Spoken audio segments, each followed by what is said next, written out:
Yes. Hey ভাই, শাহেদ ভাই।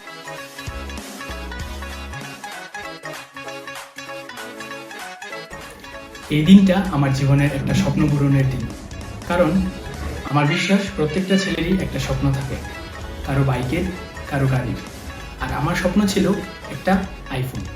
তো চলুন দেখি সেই স্বপ্নটা কিভাবে বাস্তবে রূপ নিল। প্রথমে ট্রেনে করে আমি, ইয়াসিন ভাই আর শাহেদ ভাই চলে গেলাম কমলাপুর রেল স্টেশনে। সেখান থেকে একটি বাসে করে রওনা করি যমুনা ফিউচার পার্কের উদ্দেশ্যে।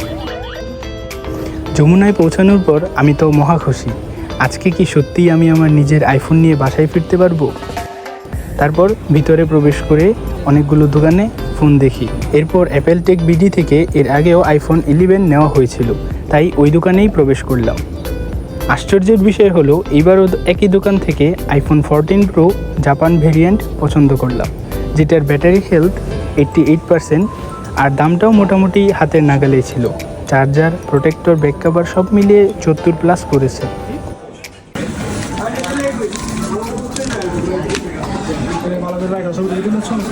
ভিডিও করতেছে স্ট্রং ডকুমেন্ট এই ক্যাশ হবে যত ভিডিও করেন অবশ্যই 2872 অনেকক্ষণ ধরে দামাদামি করায় ভাই খুব ক্লান্ত হয়ে যায়। কাগজপত্র সব কিছু ঠিকঠাক করে 3U টুলস চেক শেষ করে পেমেন্ট করে দিলাম। এরপর দেখি আইফোন XX ম্যাক্সের ব্যাটারি বুস্ট করতেছে।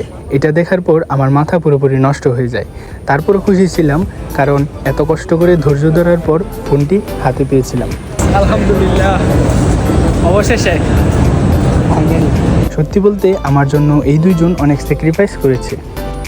এরপর আমরা দোকান থেকে বের হয়ে আবার বাসার দিকে রওনা দিলাম, কিন্তু এবার ফিলিংসটা অন্যরকম ছিল। অবশেষে আমরা লইলাম 14 pro max yes Japan variant. Yes. হে ভাই, শাহেদ ভাই, কতদিন পর মোবাইলটা লইলাম। অবশেষে দীর্ঘ 8 মাস পর ফোনটি আমরা হাতে পেলাম। কি শান্তি যে ভাই লাগতেছে, বলার বাইরে ভাই।